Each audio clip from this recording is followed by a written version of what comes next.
Medinzela na yo ya Andre Machua, Medinzela na yo ya Simon Kimbangu, Medinzela na yo ya Albert Lutuli, Medinzela na yo ya Boganda. Oh oh, ya tiers-monde. Oh oh, ya libération, ya pas peuple. Côté de ceux qui étaient avec le pouvoir, un mot d'ordre a circulé, c'était Bakongo Babomi Marien. Ça, c'était entendu partout, Bakongo Babomi Marien. Or, avant que ce mot d'ordre ne soit évoqué publiquement, on avait plutôt dit que c'est Yves Montando qui est l'auteur de l'assassinat du président Marien Ngouabi. Nous avons lu la lettre écrite par l'ancien secrétaire général du PCT, Justin Lekuzu. Il a écrit, je crois, en 2008. Ça a paru au bimensuel africain Afrique Éducation. Et il dit ceci, je prends seulement ce passage. C'était publié en 2008. D'aucuns ont toujours pensé à tort que le président Marien Ngouabi a été assassiné dans sa résidence. C'est-à-dire ce qui s'est passé au palais présidentiel. Parce que d'après la thèse officielle, c'est là-bas qu'il a été assassiné, c'est Onsu qui a tiré, et puis après, etc., etc. Et que il était en relation avec le commando dirigé par Bassamba Deba et conduit par Kikaditi. Voilà, la thèse officielle. Justin Lekuzu dit non, ça ne s'est pas passé à l'état-major là-bas, et il dit ça ne s'est pas passé là-bas, et il n'est pas ainsi, car, dit-il, le président Marien Ngouabi a été entraîné dans un traquenard à l'hôtel Mistral, où il a été lâchement assassiné. Voilà ce que dit, on ne peut pas mettre en doute, les propos de ce grand dirigeant du pays qui a été, dans certains moments, d'une honnêteté extraordinaire. J'ai dit certains moments, je vais ouvrir simplement une petite parenthèse. Nous sommes aux activités, je reçois la visite de membres, de magistrats de la Cour suprême, accompagnés de notre magistrat de la Cour suprême. Ils viennent me voir, nous sommes en 99, ils me disent, Monsieur le garde des Sceaux, j'ai 2 de mes enfants qui ont été pris dans l'affaire du Beach. Est-ce que vous pouvez m'aider parce que je n'ai que 2 de ces enfants. Et je voudrais vraiment que vous m'aidiez pour le retrouver parce que je ne sais pas si je les tiendrai. Alors j'appelle Zeus, parce qu'il avait le petit surnom de l'économie, c'était Zeus. Je l'appelle Zeus, je lui pose le problème. Il me dit, laisse-moi vérifier, donne-moi les noms, etc. 5 jours après, j'ai reçu un coup de téléphone. Alors, 14, ça c'était mon petit surnom. 14, il dit, ah, Zeus, il dit, envoie-moi tes gens là, ces 2 magistrats qui viennent de récupérer leurs 2 bonbons. Je ne croyais pas. Il est ministre de la Défense. Dans le pays, ça chauffe, l'affaire des disparus.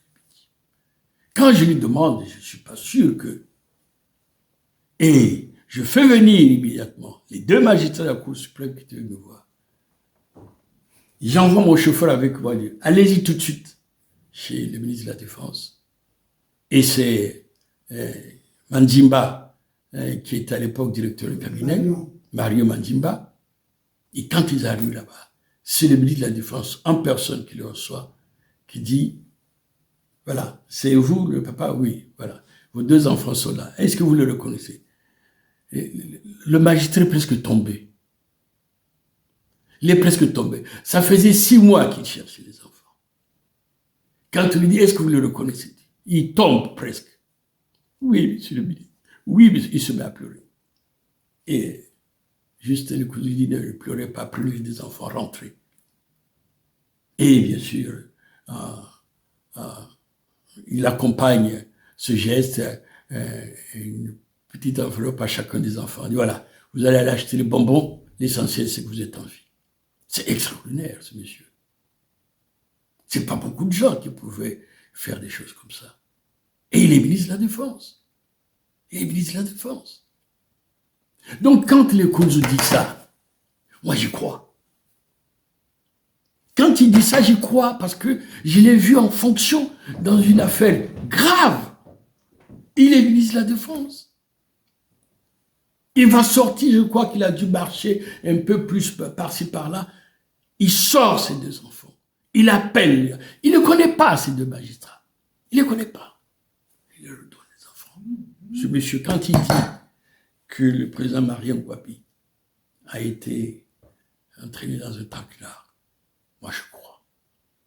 Oui, ce que vous dites, c'est vrai, parce que dans l'exposé du commissaire du gouvernement, il ne disait pas le vrai nom de Taranganzo.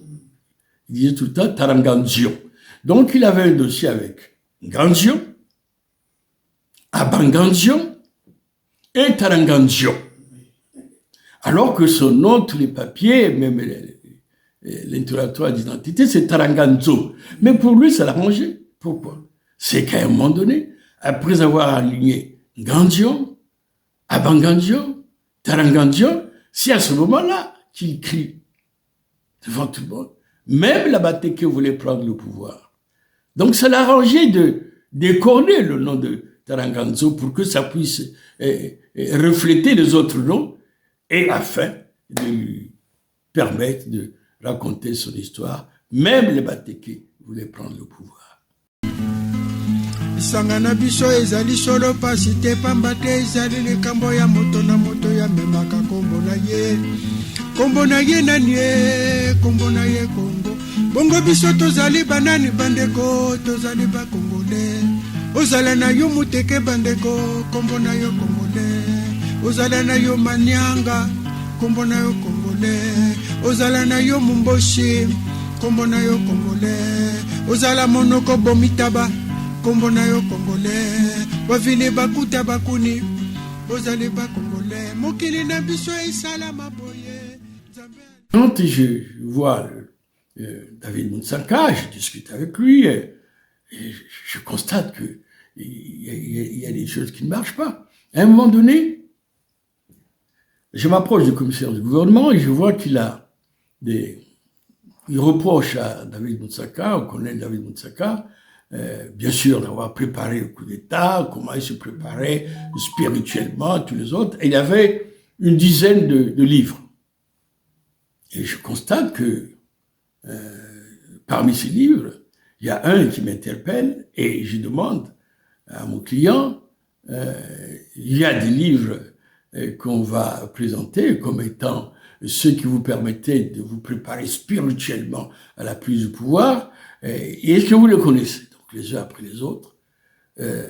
Et je lui dis, il y a un livre que j'ai vu là-bas, c'est Kama Sutra. Mais comment vous préparez votre coup d'État avec Kama Sutra? Il dit, c'est pas possible. Ben voilà, c'est ça, mais on va demander au commissaire du gouvernement si c'est vrai que parmi ces livres, il y a Kama Sutra ou Rose Croix, etc., pour prouver votre implication dans ce complot. Et effectivement, je pose la question au commissaire du gouvernement, il demande quel est le titre de ce livre, et lui-même il dit Kama Sutra. Alors je vous dis, dans toute la salle, même au siège, le président Semekang, les Chibinda, les Mjiri et tous les autres, tout le monde éclate de rire. Comment on peut préparer un coup d'État, faire tuer les chefs d'État en s'appuyant sur Kama Sutra? Donc vous voyez que ce dossier a été mal ficelé en tout et pour tout. C'est la raison pour laquelle je dis que là aussi, c'est vrai, le colonel Moutsaka a été condamné, je crois, à 20 ans de travaux forcés, à 20 ans. Bon, mais il est évident que toutes ces personnes ont été vraiment victimes d'un dossier mal ficelé. Et comme l'a dit le capitaine Yabo de la commission d'enquête, quand il a présenté sa démission, il dit que vous avez éliminé tous ceux qui pouvaient donner des versions exactes à l'opinion sur ce qui s'est passé réellement le 18 mars à l'état-major. Le commissaire du gouvernement, à ce moment-là, il sort de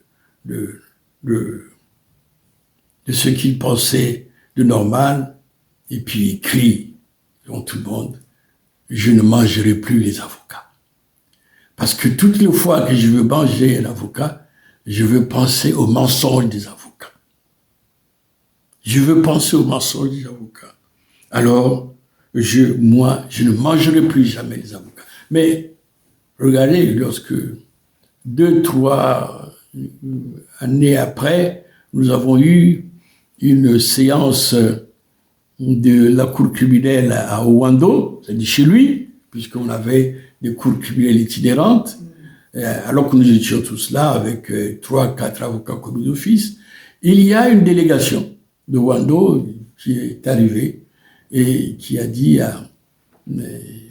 au garçon de maison que nous avons un colis à amener au chef, au président. Il dit, ah bon. Et lui, il pensait que le président Koko pensait que c'était, je sais pas, une assiette de poisson ou quoi. Et quand on prend le colis, c'était une cuvette d'avocats. Comme il avait dit qu'il ne voulait plus en manger, la population de Ouando a dit que les avocats, c'est très bon. Il voulait vraiment manger, c'est pourquoi nous sommes venus vous en offrir. Alors, c'était extraordinaire. Nous rigolions au fond de nous-mêmes, mais lui, il n'était pas du tout content. Enfin, bref. Forum FM, Radio Forum FM 105.8.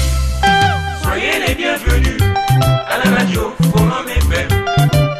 Nous vous remercions, nos auditrices et auditeurs. Les Africains doivent condamner la gouvernance dynastique qui viole le principe de l'article 21 de la Déclaration universelle des droits de l'homme. Vous écoutez La Tribune des leaders, un programme de Radio Forum, la radio des droits de l'homme, la voix des sans-voix, pour faire avancer la liberté d'expression et d'opinion dans la route de l'état de droit. C'est cela, la démocratie. Maître Jean-Martin Bemba, bonjour. Bonjour. Monsieur le ministre, il y a 45 ans, du 7 janvier au 6 février 1978, s'est tenu à Brazzaville et conclut donc le procès Marien Ngouabi devant la Cour révolutionnaire d'exception, instaurée par les 11 officiers du comité militaire du parti, le CNP, au lendemain de l'assassinat du commandant Marien Ngouabi le 18 mars 1977. Vous avez donc été, avec d'autres de vos confrères, en charge de la défense de plusieurs inculpés, pour ne pas dire accusés ou détenus, parce qu'ils étaient déjà détenus pendant pratiquement 6 ou 7 mois. Il y a eu une dizaine de condamnations à la peine capitale, parmi lesquelles il y a l'inspecteur du travail, Ndoudi Ganga, le comptable de la SECNA, Samba Diankoumbi, Oumbessa André, ancien ministre. Il y a eu aussi les condamnés aux travaux forcés à perpétuité, tel est le cas du lieutenant Oscar Ewolo, les condamnés aux travaux forcés à 20 ans, comme Bernard Matingou, ancien directeur de la sécurité, ou encore le premier officier supérieur du Congo, le colonel David Monsaka. Combien étiez-vous en défense? Ce procès, donc, c'est ouvert, comme vous l'avez dit, janvier, février 1978, donc à peu près un an après les faits. Et nous étions 6 avocats. 6 avocats en défense et 2 en partie civile. Et je voudrais ici, puisqu'on en parle, commencer par rendre hommage à mes confrères qui étaient avec nous à ce procès, qui ne sont plus de ce monde, parce que c'était des compagnons d'activité de très haute tenue. Et je ne peux pas intervenir dans ce procès sans penser à eux d'abord. J'ai parlé de Alexis Bob, qui était notre premier bâtonnier, de Julien Matongo, de Gérard de Villers, qui ne sont plus là. Mais je voudrais ajouter que parmi les accusés qu'on a vus à l'audience, j'avais aussi certains d'entre eux qui étaient des très proches, en tout cas au moins des proches.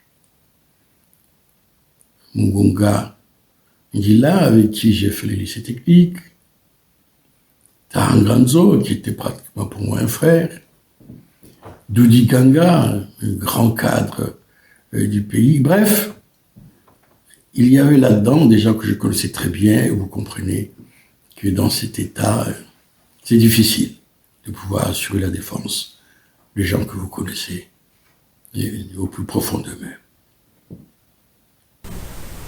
Alors, mais avant d'examiner les contours du procès de janvier à février 1978, il est apparu que dès le 23 mars 1977, la Cour martiale spéciale, instituée par le comité militaire du parti, avait jugé, condamné et fait exécuter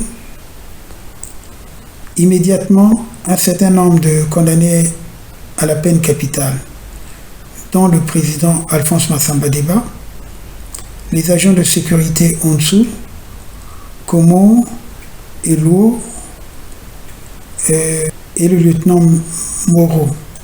Le soldat Bazonza et le capitaine Kikadidi étaient également condamnés par contumace. Kikadidi sera exécuté par après, mais Bazonza, qui sera en fuite, sera rattrapé, mais ne sera jamais exécuté.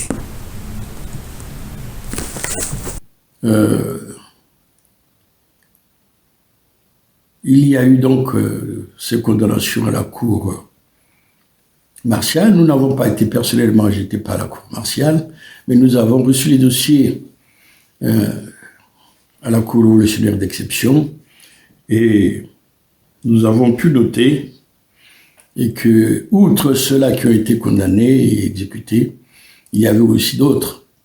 Par exemple, le Premier ministre Pascal Lissouba, qui avait été condamné aux travaux forcés à perpétuité et assigné à vie en résidence dans le nord du pays. D'autres ont eu la même peine, Claude Ardesndala par exemple, et Mungala Rubin, Miayoutoukou Antoine, tandis que le colonel Monsaka, David, avait été assigné à résidence et même exclu de l'armée. Donc il y a eu d'autres condamnations prononcées par la cour martiale. Ainsi donc, les principaux auteurs de l'assassinat du président Marien Ngouabi, selon donc la thèse de l'accusation, à savoir le président Massamba Deba et le capitaine Kikadidi par contumace et le sergent Onsu, ont été jugés, condamnés, puis exécutés pour 2 d'entre eux, avant même la mise en place des confrontations entre les accusés. Qu'en dites-vous? Il y en a eu beaucoup plus que ça. Le président Massamba Deba a été jugé, condamné à la peine de mort, exécuté, mais il y en a eu d'autres. Nkomo, Onsu, le lieutenant Boro. Donc, il y a eu suffisamment d'exécutions, à peu près au moins 6.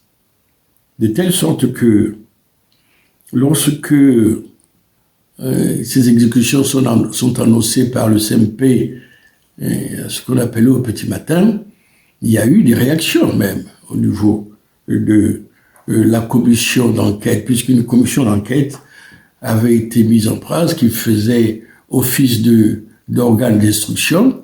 La commission d'enquête, présidée à l'époque par, je crois, le capitaine Yabo, a protesté en disant que je ne vois pas sur quelle base vous jugez les gens alors que nous n'avons pas encore terminé notre enquête et on ne vous a pas remis le rapport d'enquête. Donc nous avons l'impression que vous voulez empêcher que la vérité le sache. C'est la raison pour laquelle vous êtes précipité à exécuter un certain nombre de l'accusé majeur.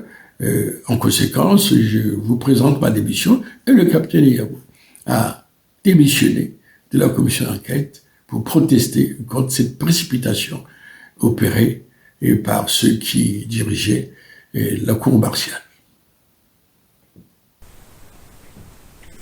Venons-en au déroulement du procès devant la Cour révolutionnaire d'exception. Le procès s'ouvre donc le 6 janvier 1978. Il y a 51 accusés, dont 2 par contumace. Dans quel état mental étiez-vous pour une affaire aussi grave? Lorsqu'on arrive à l'audience, puisque tout le monde est là, mais nous ne pouvons pas ne pas penser à la déclaration de présentation des faits qui a été faite par le CMP juste le 19 mars. Je me permets de lire, parce que sur ce point, il vaut mieux ne pas se tromper même d'une virgule. Le 19 mars, donc, à 7h du matin, sur la voie des ondes, il y a la déclaration du CMP qui se présente comme suit, je cite, « L'impérialisme aux abois, dans un dernier sursaut, vient, par l'entremise d'un commando suicide, d'attenter lâchement à la vie du dynamique chef de la révolution congolaise, le commandant Marien Ngouabi, qui a trouvé la mort le vendredi 18 mars 1977 à 14h30 au combat, l'arme à la main, le courage et la révolution au cœur. » Fin des citations. Le dossier donc de l'accusation devrait donc vous disséquer cette déclaration, devait vous permettre donc de mieux comprendre le dossier de l'accusation lorsque cette déclaration solennelle d'orientation du procès avec, comme on dit, ces 2 branches fondamentales de l'accusation, à savoir d'un côté le commanditaire aux abois, qui est donc l'impérialisme, et de l'autre le maître à penser, et qui, avec les membres du commando, suscite, à savoir le président Alphonse Massamba Deba. Il sait que cette déclaration a créé un véritable choc dans le pays, d'autant plus que pratiquement aussitôt après, dans la cité à Brazzaville, notamment du côté de ceux qui étaient avec le pouvoir, un mot d'ordre a circulé, c'était Bakongo Babomi Marien. Ça, c'était entendu partout. Bakongo Babomi Marien. Or, avant que ce mot d'ordre ne soit évoqué publiquement, on avait plutôt dit que c'est Yves Montando qui est l'auteur de l'assassinat du président Mario Ngouabi. Et Mutando a fini par être entendu et a fait une déclaration pour dire « Je ne suis pour rien dans cette affaire. Je n'étais même pas là puisqu'il était lui-même en train de faire du sport avec son détachement quelque part et qu'il ne pouvait pas être à l'état-major à ce moment-là. » Donc, nous sommes en présence de deux situations où d'un côté, on dit que c'est Yves Mutando et de l'autre, on dit Bakongo Babobi marié. Mais officiellement, c'est l'impérialisme aux abois avec son commando suicide qui sont à l'origine de l'assassinat du président Mario Ngouabi. Et nous sommes étonnés d'ailleurs de voir à l'ouverture des débats que la plupart des 50 accusés ne se sont pas vus depuis un bon bout de temps. C'est la première fois qu'ils se voyaient ce jour-là à l'audience. Et dans l'épineux dossier qui a été mis à notre disposition, moi je constate que alors que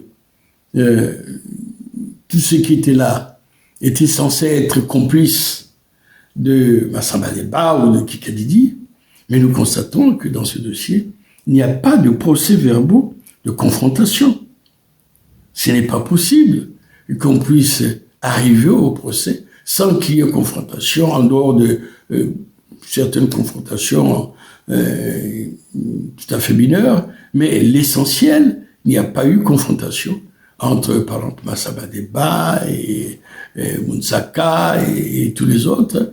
Et nous sommes en présence donc d'un dossier où nous constatons que véritablement le travail d'instruction n'a pas été fait et on comprend à cette occasion pourquoi le capitaine Eyabo avait démissionné puisqu'il n'a jamais pu remettre son rapport d'enquête. Maître, peut-on avoir donc les grandes lignes des charges de l'accusation à l'encontre de vos clients?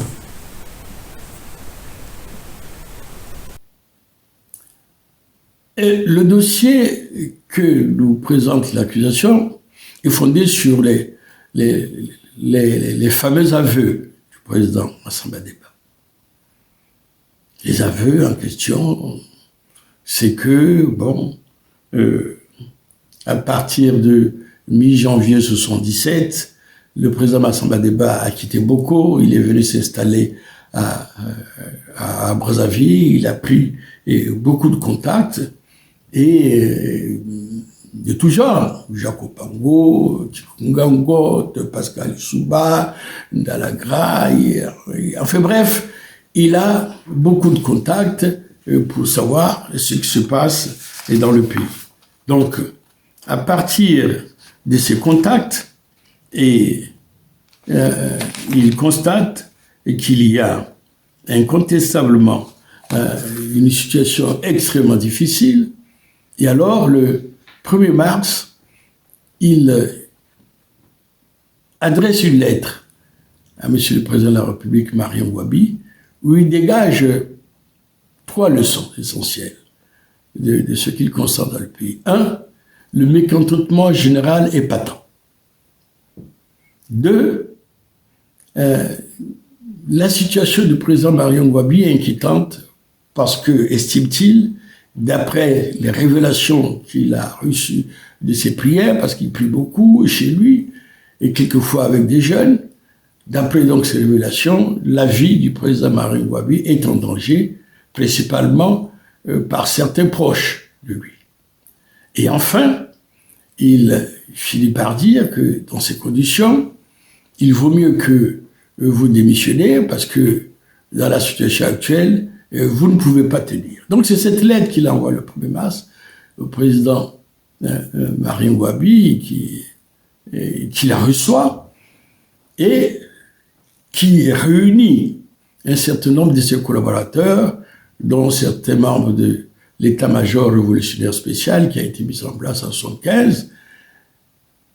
Des débats qui sont organisés à ce niveau, il ressort que pour certains, il vaut mieux procéder à l'arrestation du président Massamba Deba et le faire entendre par les services de renseignement, mais pour d'autres, il vaut mieux lui accorder une audience et en discuter avec le président Marien Ngouabi. Et c'est ce qui va se faire, puisque l'audience finalement a eu lieu, je crois, le 7 mars.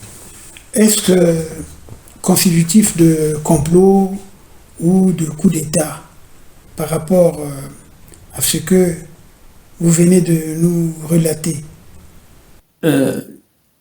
Si le président Marien Ngouabi lui-même avait pensé qu'il y avait complot, coup d'État, etc., il n'allait pas lui accorder cette audience. D'ailleurs, quand on voit le compte-rendu fait de cette audience par Madame Massamba Deba, qui a accompagné son époux, avec la présence de Mizélé, tandis que le président Marien Ngouabi était assisté du capitaine Ibarra Denis, qui était, je crois, l'adjoint au directeur général de la sécurité d'État, d'après Madame, et c'est dans le rapport, c'est dans le dossier, Massamba Deba, que l'audience s'est bien passée. C'était entre un aîné et un cadet. Et qu'ils ont discuté pendant un certain temps des problèmes du pays. Le président Marien Ngouabi a critiqué le président Massamba Deba de lui avoir envoyé une lettre et qu'il pensait qu'il aurait pu demander une audience au lieu de lui faire la lettre. Et Massamba Deba a répliqué en disant « C'était pas sûr que l'audience me soit accordée, c'est pourquoi j'ai recouru à la lettre. Mais de bonne foi, dit le président Massamba Deba, c'est le compte-rendu fait par Madame Massamba Deba qui se trouve dans les dossiers de la Cour. » Alors, dans ces grandes lignes, quelles sont donc les principales charges étalées par le ministère public? Vous savez, nous, quand on prend connaissance de ce dossier, nous sommes étonnés de la généralité des accusations. Parce que quand même, dans un dossier comme celui-là, on a surtout besoin d'avoir les confrontations, les auditions des uns des autres. Or ici, le commissaire du gouvernement fait ses déclarations. Le procès Marien Ngouabi, c'est le procès de la Révolution. Et c'est le procès de la Révolution elle-même. Tous ceux qui ont mal agi à n'importe quelle époque contre la Révolution ont travaillé au 18 mars. Les séances de prière, dit le commissaire du gouvernement de l'époque, ce sont des entraînements militaires. Et quand on lui pose encore davantage des questions, les preuves du complot, il lui dit, le complot c'est quoi? C'est le dessein, c'est la concertation, c'est l'invention, c'est de passer à l'exécution. Or, il est établi que le 18 mars, les Kikididi ont d'abord prié et puis après, ils ont décidé d'aller au palais présidentiel. Donc, il n'y a pas, à proprement parler, de preuves, sinon des appréciations d'ordre général qui ne nous permettent pas d'accomplir comme il se doit la défense de nos clients.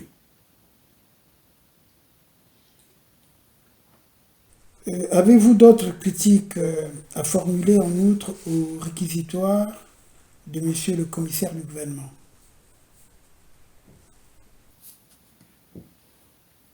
Oui. On prend par exemple Bazonza, à qui on a reproché d'avoir laissé le commando passer. Et on nous dit que Bazonza savait pertinemment que le commando allait venir et il avait une mission de le laisser passer. Mais on ne nous dit pas comment Bazonza savait que ceux qui arrivent, ils sont les membres du commando appelés à attenter à la vie du chef de l'État. Aucune preuve, aucune confrontation, aucun élément, simplement dit non, il a laissé passer, c'est qu'il était au courant de la mission que voulait accomplir le commando.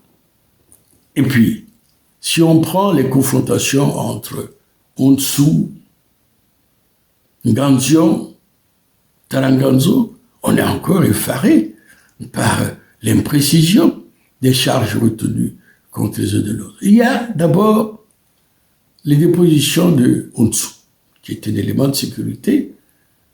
Donc, et là, il dit que lorsque l'équipe est arrivée, j'ai discuté avec le chef de cette équipe, ils étaient 4. Je suppose que c'est Kikadidi. Kikadidi qui lui demande, est-ce que c'est bien toi, Ontsou? Je réponds, oui.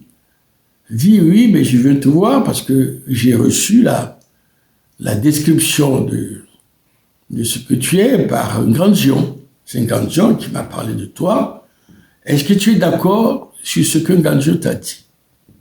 C'est-à-dire le coup qu'il faut faire contre le président.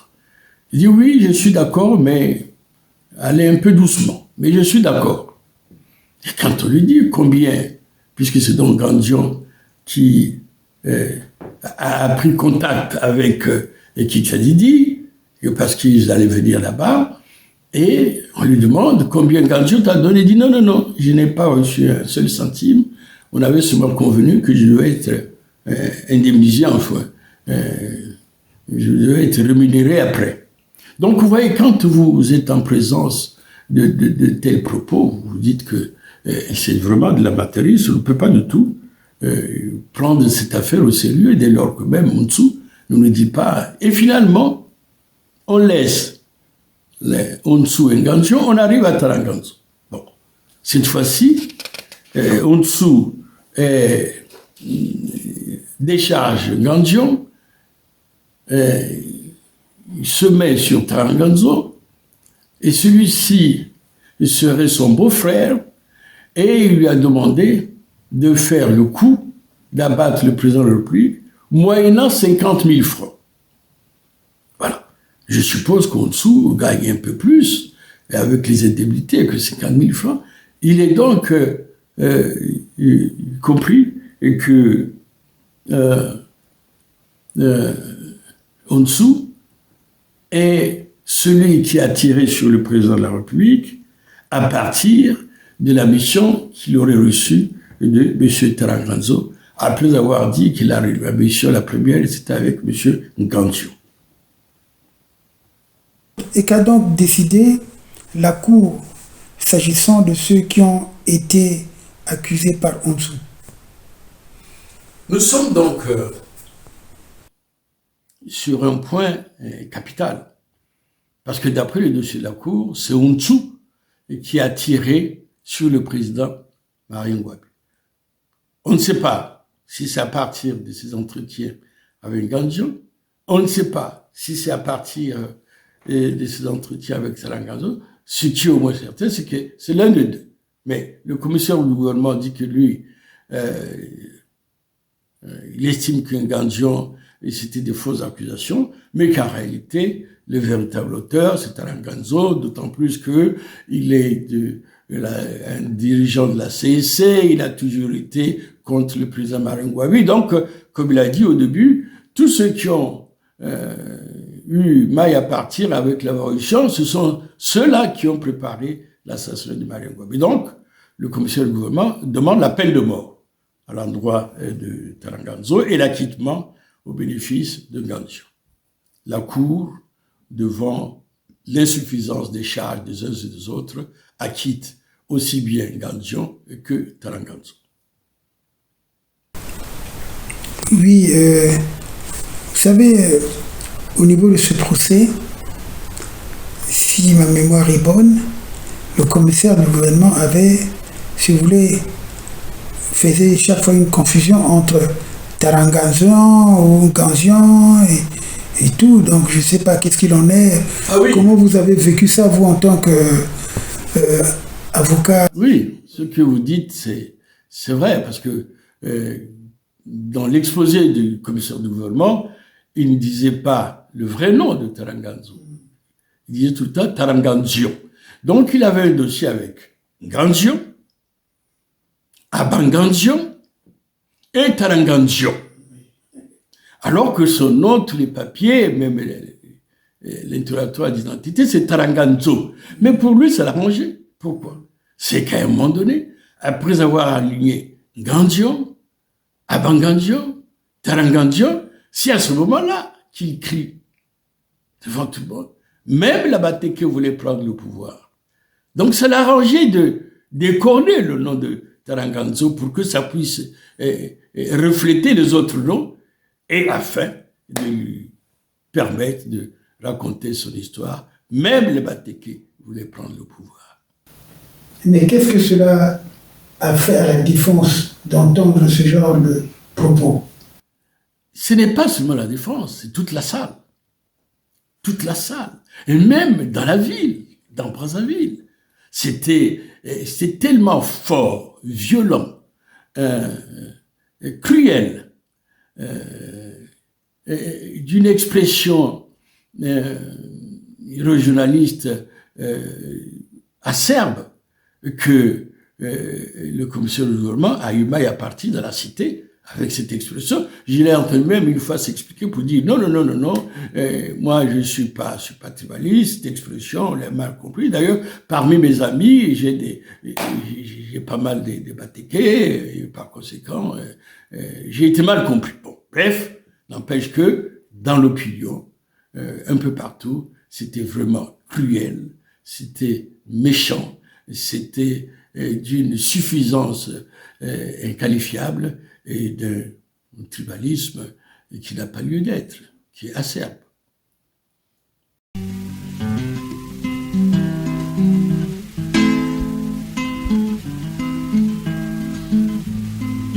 lisanga na biso ezali solo pasi te pamba te ezali likambo ya moto na moto ya memaka kombo na ye nani ye kombo na ye Kongo bongo biso tozali banani bandeko tozali bakongole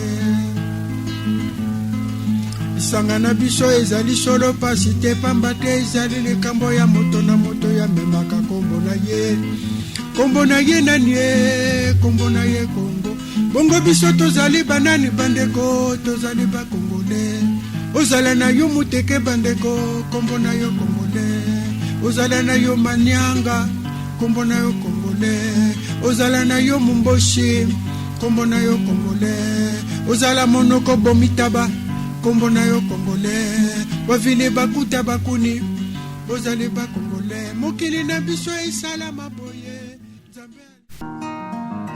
mampompo lufuma etale mabouidie moyo tateka timadia. Bon, moi c'est Jacques Lubello, artiste comme vous savez.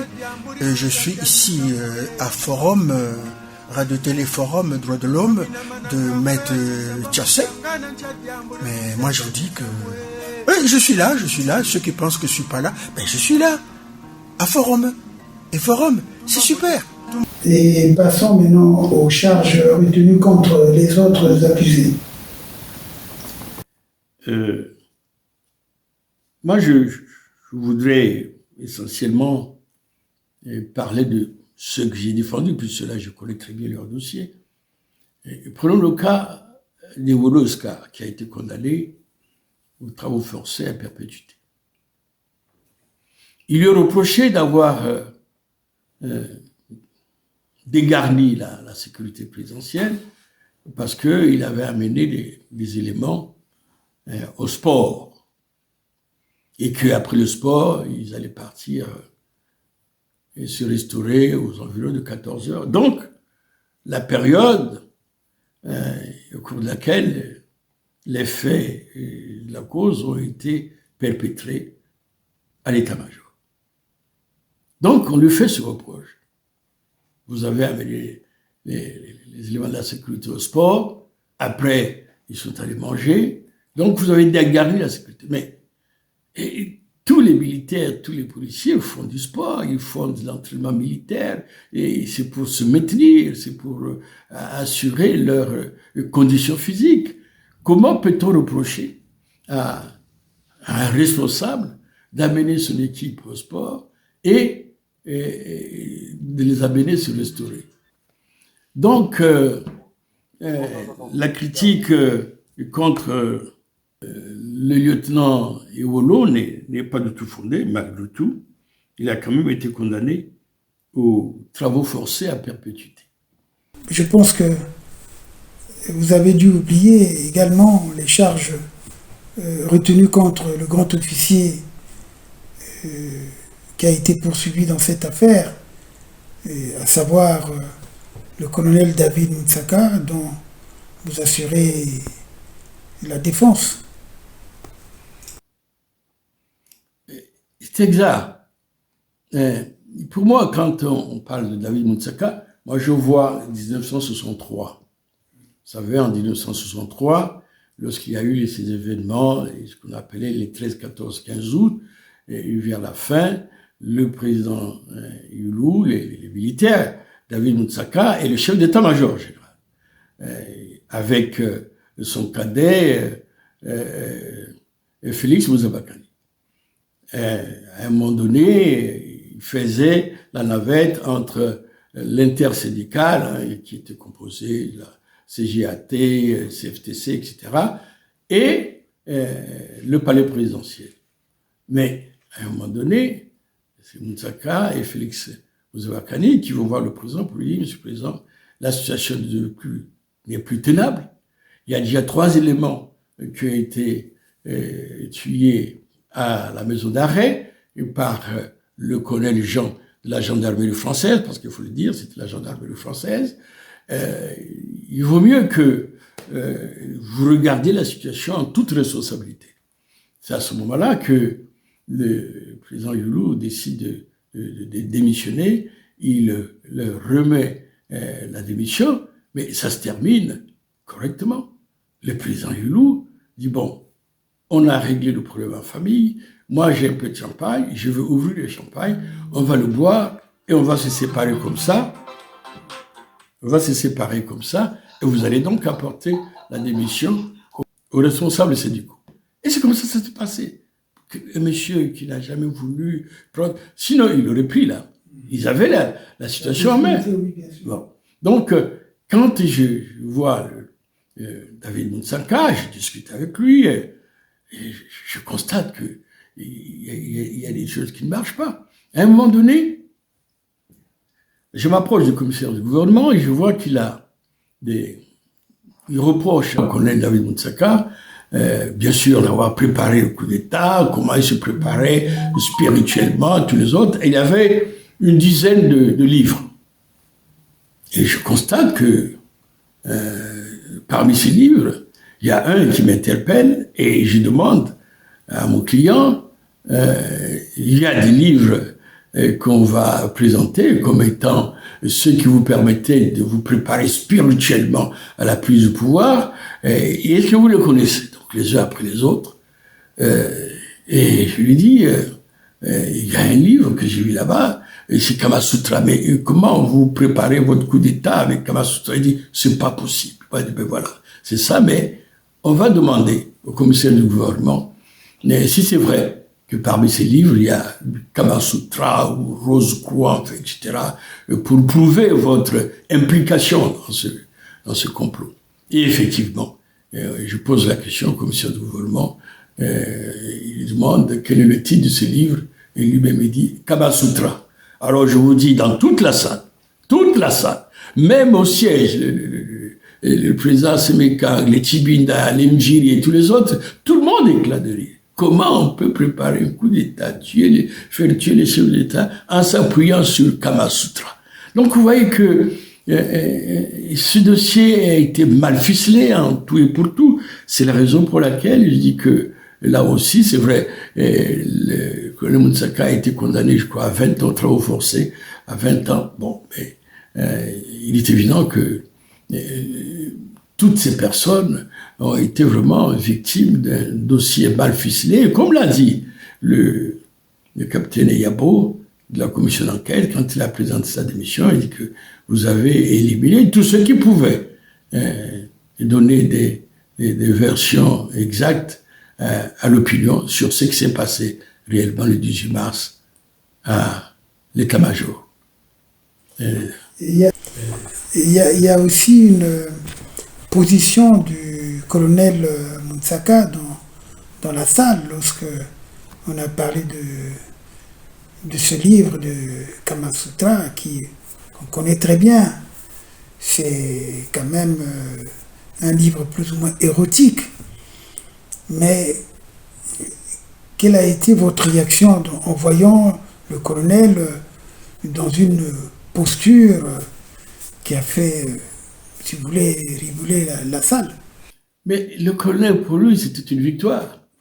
C'était une victoire, mais pour nous aussi. Et le commissaire du gouvernement, d'ailleurs, a réagi en disant, bon, il n'y a pas que ça, il y a d'autres livres, il y a Karl Marx, il y a etc. Il dit, mais on ne vous demande pas des livres, on vous demande de dire, voici ce qu'a fait le colonel Moutsaka de concret, les actes qu'il a posés, les entretiens qu'il a eus, la perspective de faire le coup de texte. C'est ça ce qu'on vous demande. Mais jusqu'à présent, nous ne voyons pas, nous l'avons pas. D'ailleurs, je me souviens, chaque avocat posait, grosso modo, les mêmes questions. Et surtout, c'était celle-ci. Qu'est-ce que le président Massamba Deba ou le capitaine Kikadi dit, lorsque vous les avez entendus, quand il dit à propos de mon client, parce que ce sont eux qui sont considérés comme les acteurs principaux du coup, de l'assassinat, mais par rapport à mon client, Doudinganga, Sambadian Kumbi, Misele, qu'est-ce qu'ils ont dit pour faire étalage de ce qu'ils préparaient?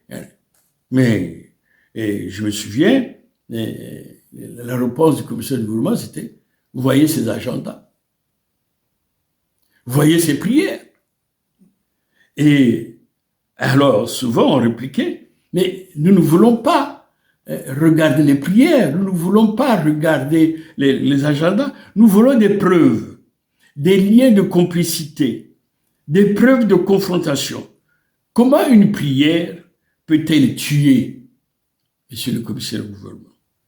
Un confrère ajouta d'ailleurs, et comment pouvez-vous le soutenir, et ce qui plus est, sous les portraits de Karl Marx, de Lénine et de Mao Tse-tung, que ici au Congo, les prières tuent. Bien sûr, la réponse du gouvernement est symptomatique puisqu'il nous dit, en matière de coup d'État, on n'a pas besoin de preuves, d'autant que la loi de cloisonnement rend la preuve impossible. Et péremptoire, il ajoute, d'ailleurs, dans ce pays de la Révolution, on n'a pas besoin du droit bourgeois. C'est extraordinaire. Oui, justement, donc, le 4 février donc, 1978, à la fin de vos plaidoiries, comment se présentent vos rapports avec le commissaire du gouvernement qui a fait un réquisitoire pratiquement, je ne sais pas, inqualifiable? Le commissaire du gouvernement, lorsque nous allons, après que nous ayons terminé, le commissaire du gouvernement, qui d'ailleurs à un moment donné avec la porte, était rentré chez lui, puis il revient, et il s'en prend d'abord à deux avocats. Il s'en prend à Julien Matongo, à qui il reproche le fait de n'avoir pas suivi le chemin normal pour intégrer la profession d'avocat, et il me reproche à moi de n'avoir pas accompli les 10 ans quand j'ai eu la bourse, parce que quand on a la bourse, on doit signer un engagement décennal, on appelle ça engagement décennal, donc il me reproche de n'avoir pas honoré mon engagement décennal parce que je dois d'abord, pendant 10 ans, servir l'État avant d'être professeur libéral avocat. Mais ce qu'il oublie, c'est que l'avocat est un auxiliaire de la justice. Il est auxiliaire de la justice. Donc, on n'est pas auxiliaire de la justice, étant privé, on est auxiliaire de la justice parce qu'on a accompli une fonction publique. La fonction de rendre, de contribuer à rendre la justice. D'ailleurs, l'avocat peut compléter le tribunal en cas de manque. C'est-à-dire, si le tribunal, c'est 3 magistrats, s'il arrive que un magistrat n'est pas là, il est absent, l'avocat le plus ancien à l'audience peut être appelé à compléter le tribunal. Donc, le service public, je l'ai accompli, l'avocat l'a accompli d'une façon ou d'une autre. Mais il me reproche de l'avoir pas fait, il reproche à Togo, et bien sûr, et il reproche à tout le monde de n'avoir pas été à la hauteur des services rendus par le président Mario Ngouabi aux avocats, puisqu'il dit certains avocats ici n'ont été avocats que grâce à Mario Ngouabi, ils sont même ingrats. Parce que, durant toute leur plaidoirie, je n'ai pas entendu que le président Mario Ngouabi a été tué, a été assassiné. Ils ont passé leur temps à défendre leurs clients, mais il fallait d'abord défendre le président Mario Ngouabi. Mais nous n'étions pas là pour défendre la partie civile à ces avocats. Nous avons des dossiers, et certains choisis, certains commis d'office. C'était ça notre travail. Alors, le commissaire du gouvernement, à ce moment-là, il sort de ce qu'il pensait de normal, et puis il crie devant tout le monde, je ne mangerai plus les avocats. Parce que toutes les fois que je veux manger un avocat, je veux penser aux mensonges des avocats. Je veux penser aux mensonges des avocats. Alors, moi, je ne mangerai plus jamais les avocats. Mais, regardez, lorsque 2-3 années après, nous avons eu une séance de la cour criminelle à Ouando, c'est-à-dire chez lui, puisqu'on avait des cours criminelles itinérantes, alors que nous étions tous là avec 3-4 avocats commis d'office. Il y a une délégation de Ouando qui est arrivée et qui a dit au garçon de maison que nous avons un colis à amener au chef, au président. Il dit, ah bon. Et lui, il pensait que le président Coco pensait que c'était, je sais pas, une assiette de poisson ou quoi. Et quand on prend le colis, c'était une cuvette d'avocats. Comme il avait dit qu'il ne voulait plus en manger, la population de Ouando a dit que les avocats, c'est très bon. Il voulait vraiment manger, c'est pourquoi nous sommes venus vous en offrir. Alors, c'était extraordinaire. Nous rigolions au fond de nous-mêmes, et lui, il n'était pas du tout content. Enfin, bref. Le commissaire du gouvernement n'a pas apprécié tout le travail que nous avons accompli, mais pour nous, on avait accompli notre mission et les avocats ont été d'un courage extraordinaire.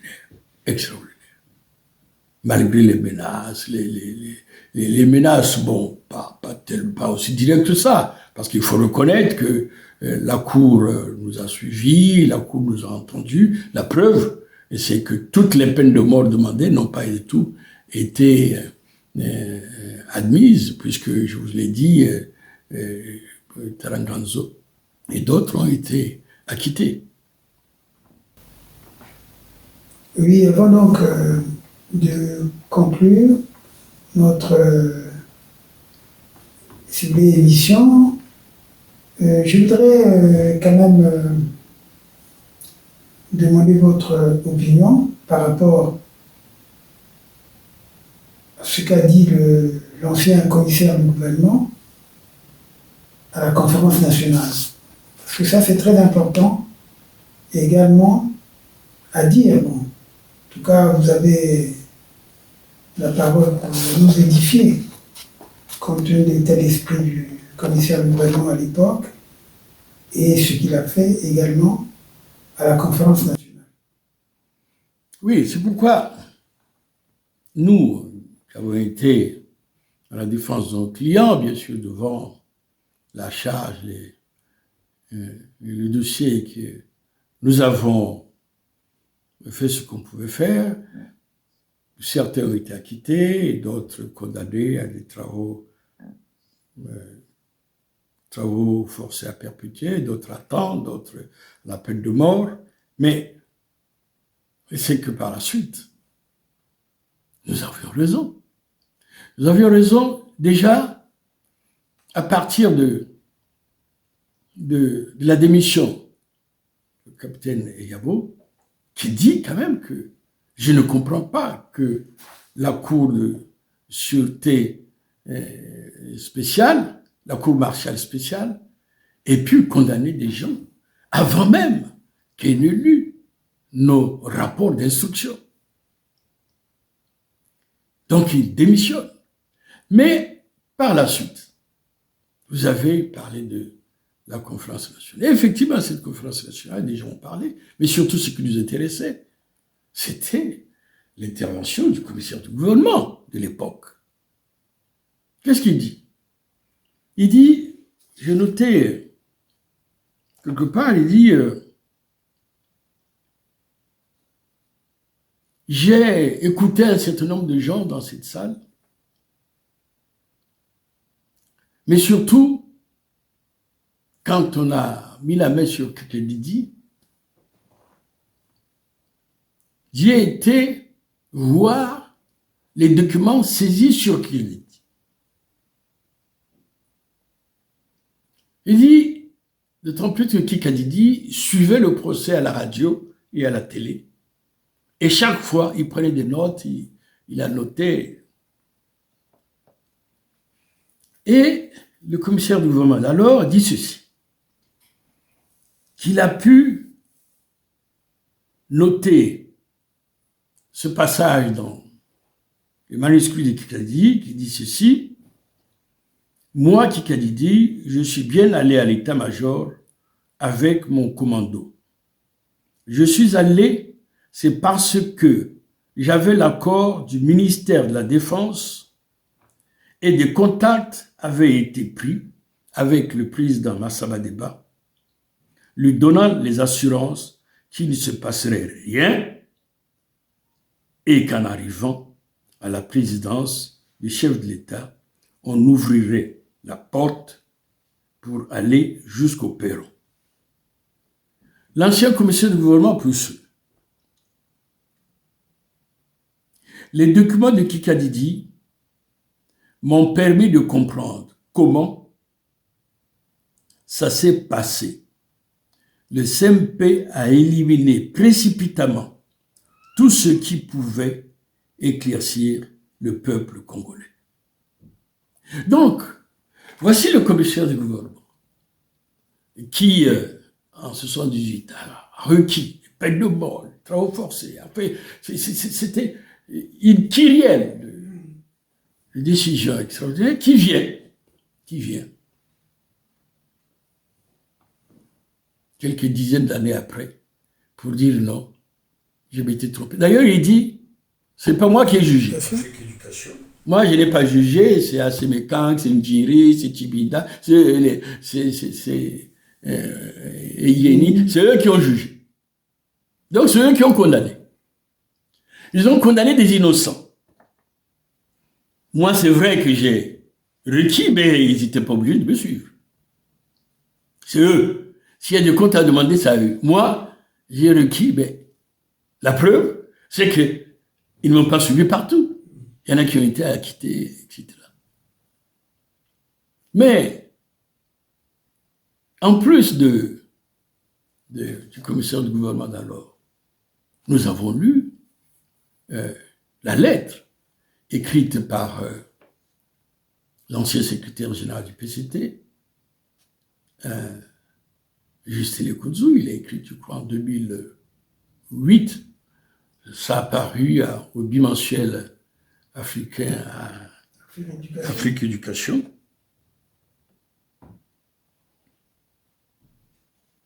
Et il dit ceci, je prends seulement ce passage.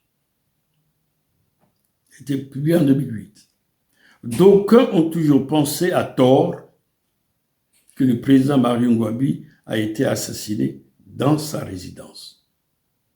C'est-à-dire ce qui s'est passé au palais présidentiel. Parce que d'après la thèse officielle, c'est là-bas qu'il a été assassiné, c'est Onsu qui a tiré, et puis après, etc. Et que il était en relation avec le commando dirigé par Massamba Deba et conduit par Kikaditi. Voilà, la thèse officielle. Justin Lekuzu dit non. Ça ne s'est pas passé à l'état-major là-bas. Et il dit,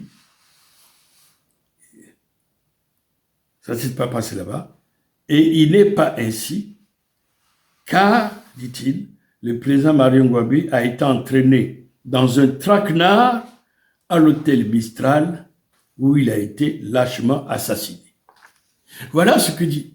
Mais on ne peut pas mettre en doute les propos de ce grand dirigeant du pays qui a été, dans certains moments, d'une honnêteté extraordinaire. J'ai dit certains moments, je vais ouvrir simplement une petite parenthèse. Nous sommes aux activités. Je reçois la visite de membres, de magistrats de la Cour suprême, accompagnés de notre magistrat de la Cour suprême.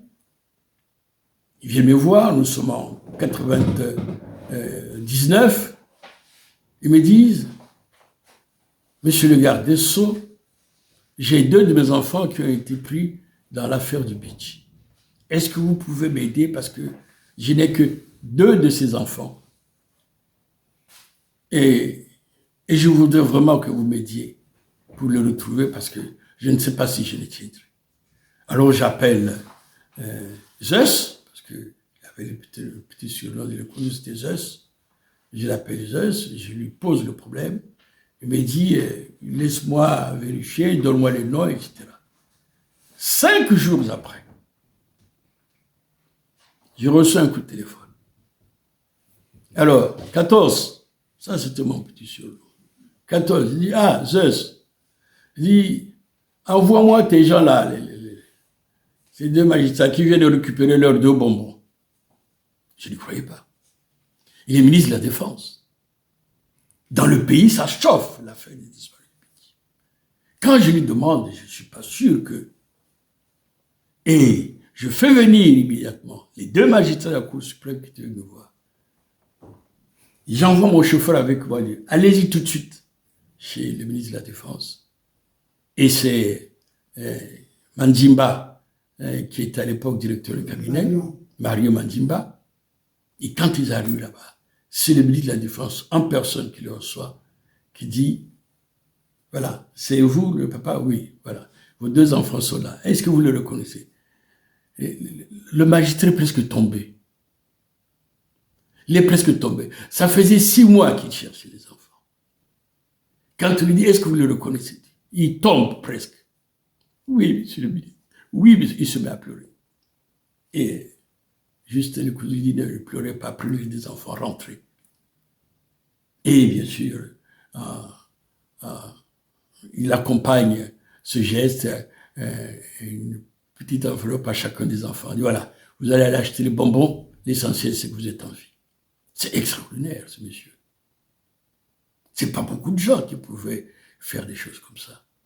Et il est ministre de la Défense. Il est ministre de la Défense. Donc, quand Lekuzu dit ça, moi j'y crois. Quand il dit ça, j'y crois parce que je l'ai vu en fonction dans une affaire grave. Il est ministre de la Défense. Il va sortir, je crois qu'il a dû marcher un peu plus par-ci par-là. Il sort ses 2 enfants. Il appelle. Il ne connaît pas ces 2 magistrats. Il ne les connaît pas. Il leur donne les enfants. Ce monsieur, quand il dit que le président Mario Ngouabi a été entraîné dans un trac.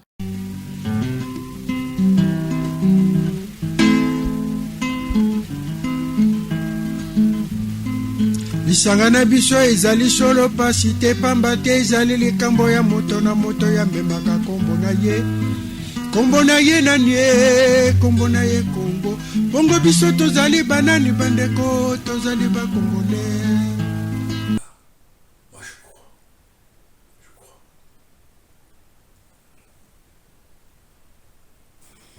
C'est dommage, il est parti sans écrire justement ses mémoires, même si le papier qu'il a publié d'Afrique Éducation nous donne quelques indications. Ce sont que des indications.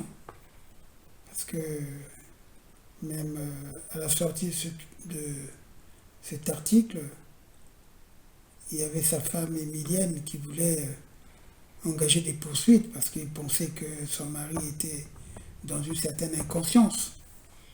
Au fond, bon, comme vous le certifiez, je pense que nous devons croire à vos propos, surtout avec votre expérience. Nous allons donc peut-être terminer cette première partie de cette série d'émissions que nous allons faire pour la compréhension de l'histoire de notre pays. En tout cas, je vous donne la possibilité de conclure s'il y a peut-être un fait qui vous a échappé lors de notre entretien. Non, moi je vais conclure simplement pour dire, voici donc des innocents qui ont perdu la vie et qui ont laissé derrière eux époux, épouses, enfants, dans des conditions extraordinaires. Je voudrais vous dire, lorsque la Cour s'est retirée pour délibérer,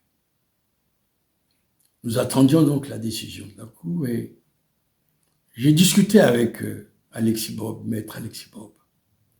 À un moment donné, Sambadi Nkumbi est venu le voir, il était défendu par maître Bob. Et il dit à maître Bob, mon cher maître, ce qui nous arrive là, je ne sais pas d'où ça vient. Vraiment, je ne sais pas d'où ça vient.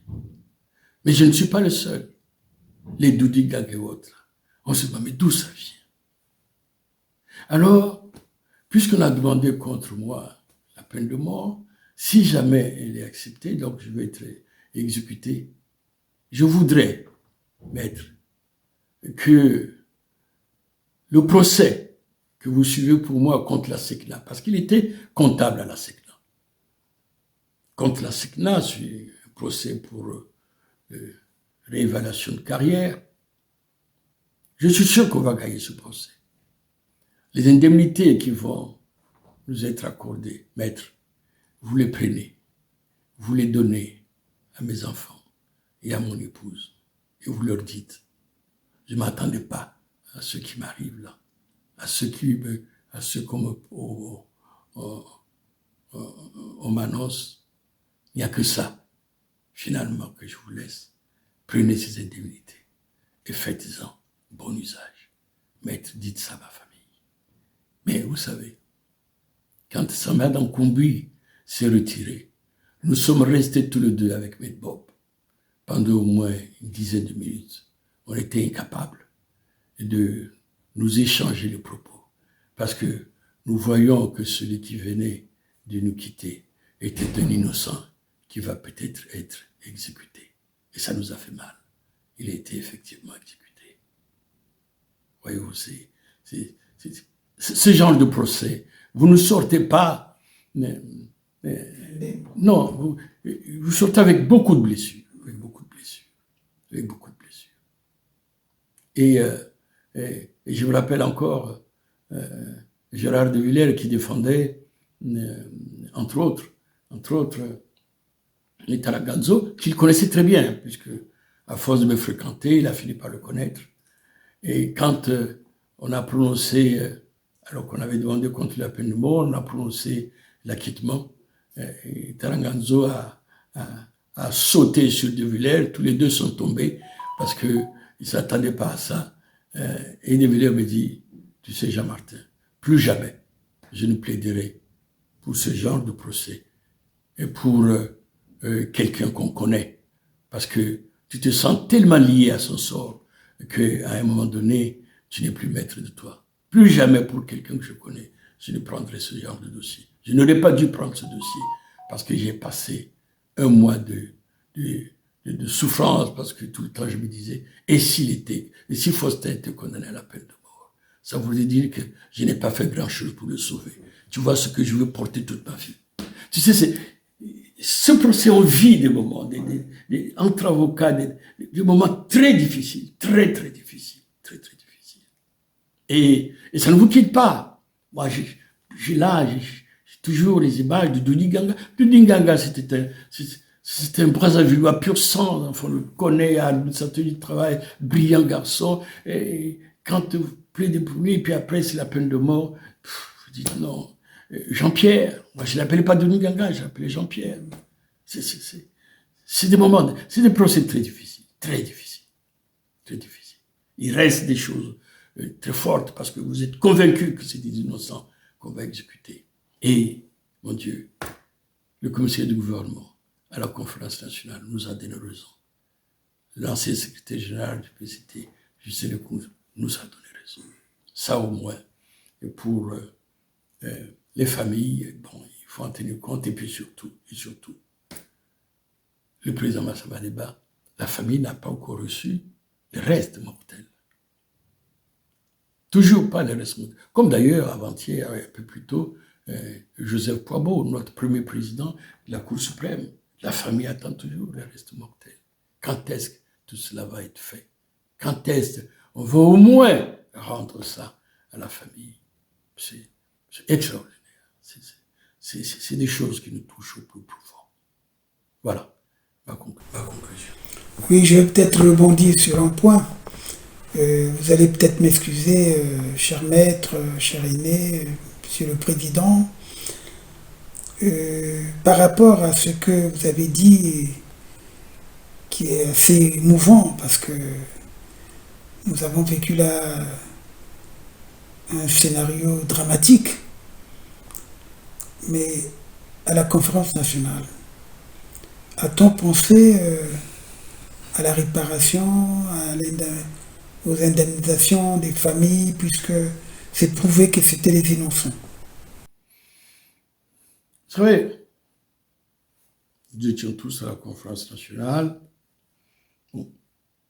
On a pris des décisions à la conférence nationale. Personnellement, je ne partageais pas ces décisions, peut-être parce que je suis victime de ma formation professionnelle.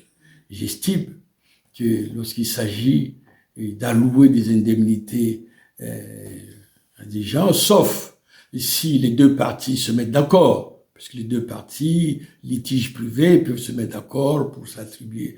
Mais lorsque il y a des faits, des infractions pénales, c'est à la justice de se saisir de ça.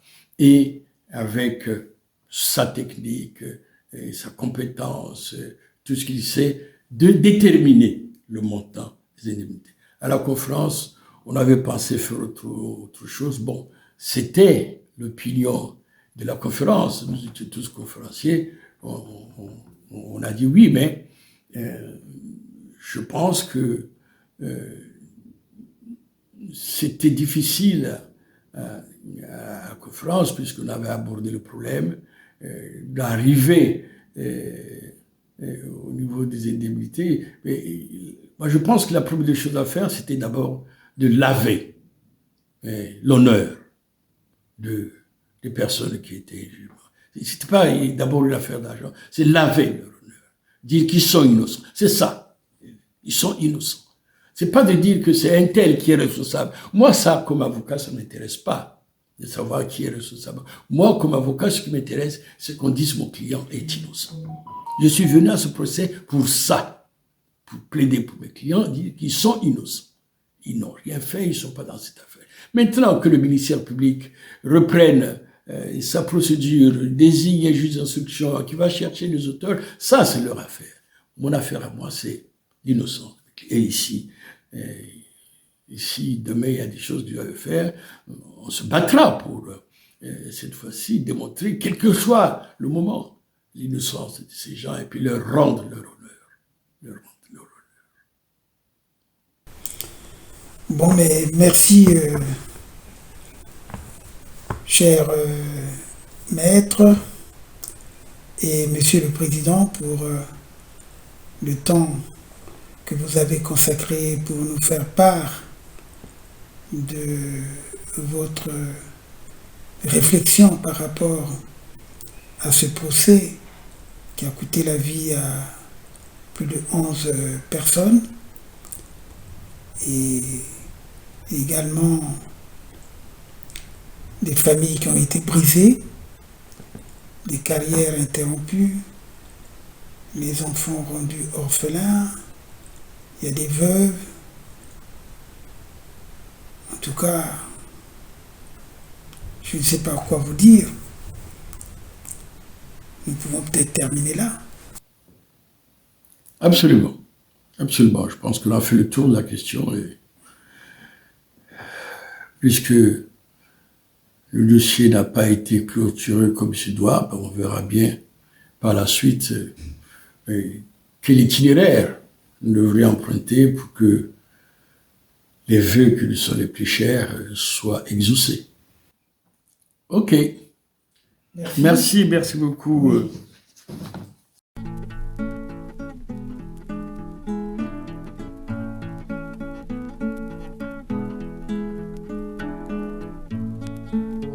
Afrika mobimba tokangi maboko tozali kotala bana basili na kokende bana basili na kotekama na banguna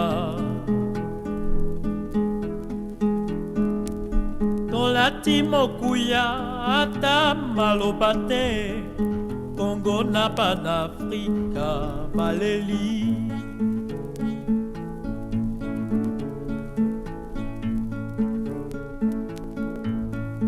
Afrika mobimba tokangi maboko tozali kotala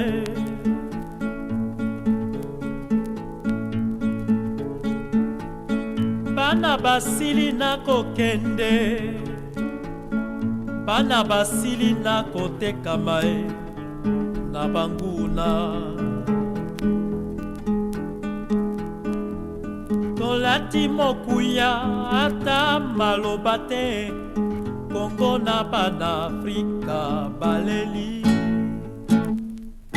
oh Medi Ben Barka Medi nzela na yo ya bato nyonso Medi nzela na yo ya Lumumba Medi nzela na yo ya Che Guevara Medi nzela na yo ya Malcolm X Medi nzela na yo ya Umniope Medi nzela na yo ya Félix Mumie Medi nzela na yo ya Nguyen Van Choi Medi nzela na yo ya Tsoki Medi nzela na yo ya Camilo Cienfuegos Medi nzela na yo ya Oji ya Enda Medi nzela na yo ya Camilo Torres Medi nzela na yo ya Abdelkader Medi nzela na yo ya Koulibaly Medi nzela na yo ya André Machua Medi nzela na yo ya Simon Kimbangu Medi nzela na yo ya Albert Lutuli Medi nzela na yo ya Boganda Oh, ya tiers-monde Oh, ya libération Ya ma peuple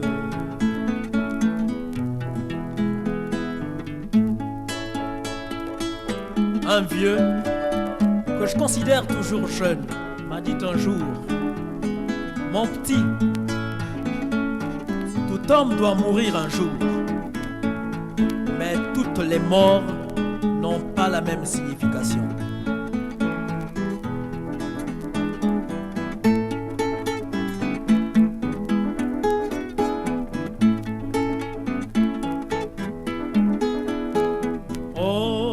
Medi Ben Barka Batonyonso, Medinzela na yo ya Lumumba, Medinzela na yo ya Che Guevara, Medinzela na yo ya Malcolm X, Medinzela na yo ya Umniope, Medinzela na yo ya Félix Moumié, Medinzela na yo ya Nguyen Van Choi, Medinzela na yo ya Tsohoki, Medinzela na yo ya Camilo Cienfuegos, Medinzela na yo ya Oji ya Enda, Medinzela na yo ya Camilo Torres, Medinzela na yo ya Abdelkader, Medinzela na yo ya Koulibaly, Medinzela na yo ya André Machua, Medinzela na yo ya Simon Kimbangu, Medinzela na yo ya Albert Lutuli, Medinzela na yo ya Bogandao, oh, ya tiers-monde, oh, ya libération, ya pas peuple, Mehdi Ben Barka, Mehdi Ben Barka, Mehdi Ben